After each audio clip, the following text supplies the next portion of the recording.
हाल के समय में हर प्रवेश परीक्षा में घोटालों की बात सामने आ रही है। नीट के लिए बच्चे सड़कों पर उतरकर विरोध कर रहे हैं। मामला सुप्रीम कोर्ट तक पहुंच गया है।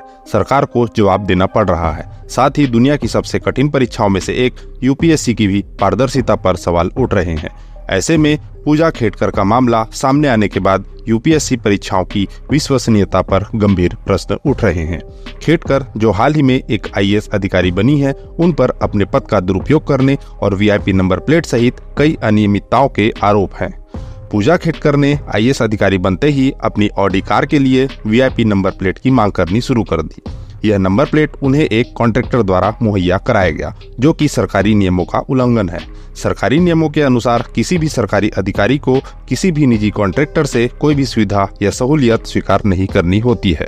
इसके अलावा खेडकर ने अपनी ऑडी कार पर प्रोविजनरी ऑफिसर होने के बावजूद एक बीकन लाइट भी लगवा ली। यह भी नियमों के खिलाफ है। यह मामला इसलिए गंभीर है क्योंकि यह आईएएस अधिकारियों द्वारा पद के दुरुपयोग और नियमों का उल्लंघन करने की एक बड़ी समस्या को उजागर करता है। यह मामला एक और बार यूपीएससी परीक्षाओं की पारदर्शिता पर सवालिया निशान लगाता है। सवाल उठता है कि क्या आईएएस भर्ती प्रक्रिया पूरी तरह से निष्पक्ष है? क्या इस प्रक्रिया में कोई भाई भतीजावाद का खेल चल रहा है? इस मामले से लोगों का यूपीएससी और आईएएस अधिकारियों पर विश्वास कम होता जा रहा है। ऐसे में सिस्टम में पारदर्शिता लाना बेहद जरूरी है।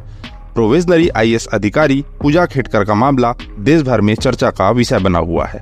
आरोप है कि पूजा ने अपने पद का दुरुपयोग करते हुए कई तरह की मनमानियां की।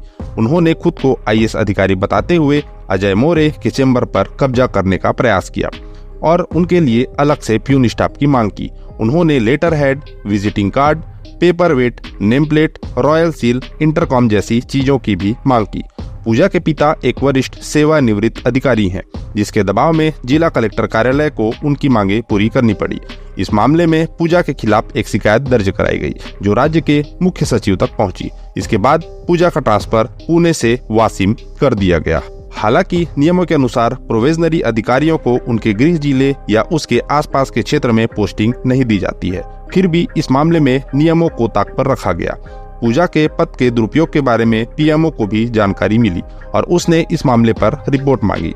साथ ही Lal Bahadur Shastri National Academy of Administration यानी लबासना, जहां आईएएस अधिकारियों को प्रशिक्षित किया जाता है, ने भी पूजा के प्रोविजनर के दौरान किए गए कार्यों की जानकारी मांगी है।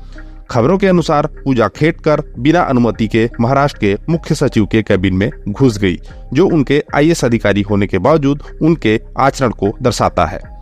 मामले की शुरुआती जानकारी से ही पूजा और उनके पिता के पहुंच का अंदाजा लगाया जा सकता है। मीडिया रिपोर्ट्स के अनुसार पूजा के पास 110 एकड़ कृषि भूमि, 6 प्लॉट्स, फ्लैट्स, 1 किलो सोना, 17 लाख रुपए की घड़ी, 4 लग्जरी कारें जिनमें एक ऑडी भी शामिल है और निजी कंपनियां में भागीदारियां शामिल है। उनकी निजी संपत्ति 17 से 20 करोड़ रुपए आकी गई है। मीडिया रिपोर्ट्स अगर सच हैं, तो पूजा को आईएएस अधिकारी बनने की जरूरत ही नहीं थी, क्योंकि उनके पास इतना पैसा है कि वो खुद लोगों की मदद कर सकती थी। हालांकि सच्चाई यह है कि कई लोग अपने स्वार्थ और अपने बैंक बैलेंस को बढ़ाने के लिए आईएएस प्रणाली में प्रवेश लेते हैं। ठीक है, चलिए संदेह का लाभ देते हैं। पैसा कमाना कोई अपराध नहीं है। भारत में वैसे भी लोग पैसा कमाते हैं। लेकिन सवाल यह है कि क्या महाराष्ट्र की आईएएस अधिकारी डॉक्टर पूजा खेडकर ने आईएएस में चयन के लिए फर्जी सर्टिफिकेट का इस्तेमाल किया है? खेडकर ने आईएएस में प्रवेश पाने के लिए दिव्यांग और अन्य पिछड़ा वर्ग ओबीसी सर्टिफिकेट दिए, जो अब संदेह के घेरे में है। ये सभी सर्टिफिकेट दिए गए सभी बहाने क्यों और कैसे, यह समझना जरूरी है कि कुछ लोगों के लिए यह एक व्यवस्था बन गई है, क्योंकि संभव है कि इसी रास्ते को डुंकी बनाया गया होगा और एक ही नहीं और भी कई आईएएस अफसर बनकर सिस्टम में घुस गए होंगे। अगर सेंट्रल एडमिनिस्ट्रेटिव ट्रिब्यूनल या सीएटी में दाखिल किए गए दस्तावेजों को देखें, तो खेडकर ने ओबीसी और दृष्टिबाधित श्रेणियों के तहत यूपीएससी परीक्षा दी है। उसके ऊपर से उन्होंने यूपीएससी को मेंटल इलनेस सर्टिफिकेट दे दिया है। संभव है सामान्य से दिखने वाली खेडकर ने चुनौतियों का सामना किया और फिर चुनौतियों को हराकर आईएएस अफसर बन गई। लेकिन फिर कहानी में ट्विस्ट आता है।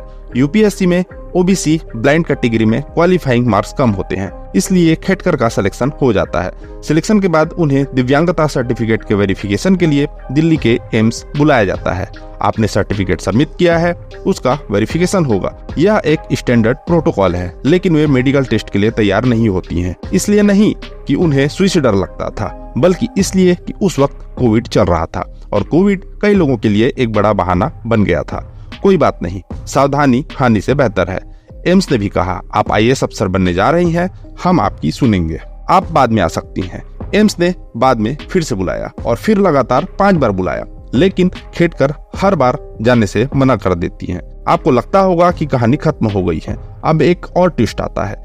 खेडकर एक स्थानीय प्राइवेट हॉस्पिटल से फर्जी दिव्यांगता वेरिफिकेशन रिपोर्ट बनवाती हैं और फिर वह प्रोविजनरी अफसर के तौर पर पुणे ज्वाइन कर लेती हैं। अब UPSC ने इस बारे में आपत्ति लगाई कि किसी प्राइवेट हॉस्पिटल का सर्टिफिकेट कैसे वैलिड हो सकता है, लेकिन इसके बाद भी उन्हें पुणे के लिए ज्वाइनिंग ऑर्डर मिल जाता है। जिस सर्टिफिकेट को स्वीकार नहीं किया जाना चाहिए था, पर किया गया, और पुणे उनका गृह जिला जहां सर्विस का कोई चांस ही नहीं था, वहां उनकी सर्विस चलती रही। हर तरफ से नियमों की धज्जियां उड़ाई जा रही थी। यह सवाल अक्सर उठता है कि क्या UPSC की चयन प्रक्रिया राजनीतिक और जातिगत प्रभाव से मुक्त है या फिर पूरी व्यवस्था से समझौता हो चुका है, और अगर ऐसा हुआ है तो एक ईमानदार अधिकारी क्या सोचेगा? क्या इसलिए उसे चुना गया? तो क्या उसे भी कुछ ऐसा ही करना चाहिए जो एक भ्रष्ट अधिकारी कर रहा है?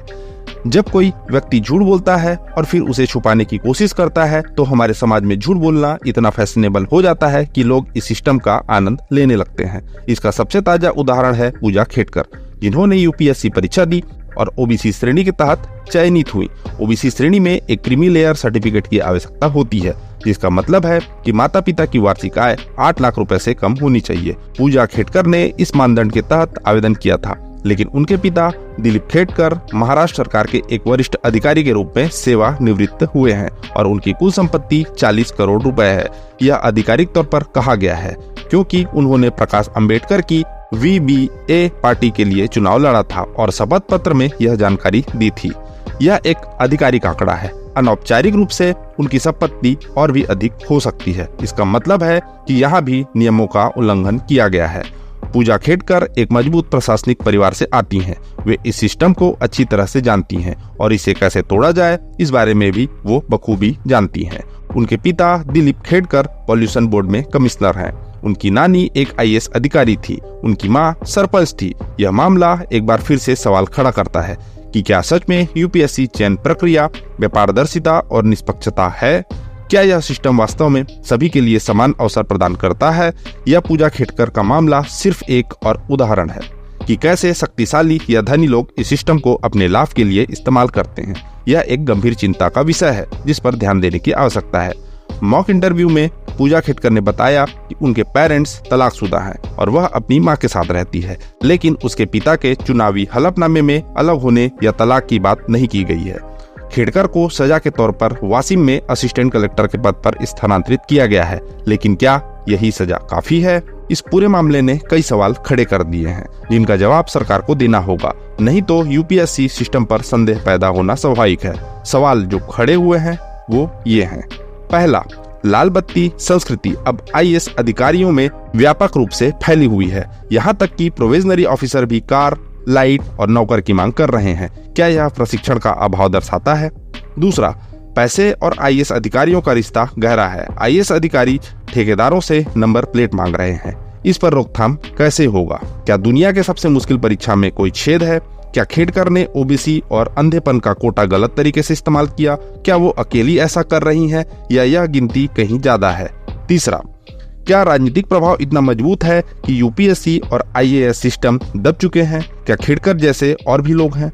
चौथा, क्या अपने माँ बाप के दम पर IAS में आने वाले और भी नेपोटिज्म IAS अधिकारी सिस्टम में मौजूद हैं? खैर, जब मीडिया ने खेडकर की माँ से बात करने की कोशिश की तो वो ज्यादा पछतावा नहीं दिखाती हैं। एक प्रोविजनरी ऑफिसर को 2 साल तक ट्रेनिंग लेनी होती है, लेकिन खेडकर लाल बत्ती और स्टाफ की मांग कर रही थी।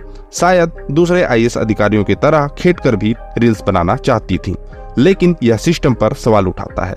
एक मेहनती छात्र जब देखेगा कि OBC और नेत्रहीन कोटा का कैसे दुरुपयोग हो रहा है तो उसकी मानसिक स्थिति क्या होगी? वो इस सिस्टम पर भरोसा कैसे जता पाएगा? वो यही सोचेगा कि सिस्टम भ्रष्ट है। आरक्षण भ्रष्ट है, ईमानदारी का कोई सम्मान नहीं है। अगर सरकार इस मामले को गंभीरता से लेती है तो ओबीसी और नेत्रहीन कोटा की गहन जांच होनी चाहिए और सिर्फ खेडकर की नहीं, पूरे सिस्टम की जांच होनी चाहिए। यूपीएससी को पूरी तरह से फुल प्रूफ और प्रभाव से मुक्त करना होगा, नहीं तो नीट के बाद री यूपीएससी के नारे लगने शुरू हो जाएंगे और कभी न कभी किसी सरकार को आईएएस अधिकारियों और पैसे के बीच के इस रिश्ते पर सर्जिकल स्ट्राइक करनी ही होगी। सिस्टम को साफ करने की जरूरत है। यूपीएससी में जीरो भ्रष्टाचार चाहिए। लाल बत्ती संस्कृति को खत्म करना होगा। आईएएस अधिकारियों को समझना होगा कि उनको देश के हित के लिए चुना गया है, न कि अपने बैंक बैलेंस को बढ़ाने के लिए। जय हिंद, जय भारत।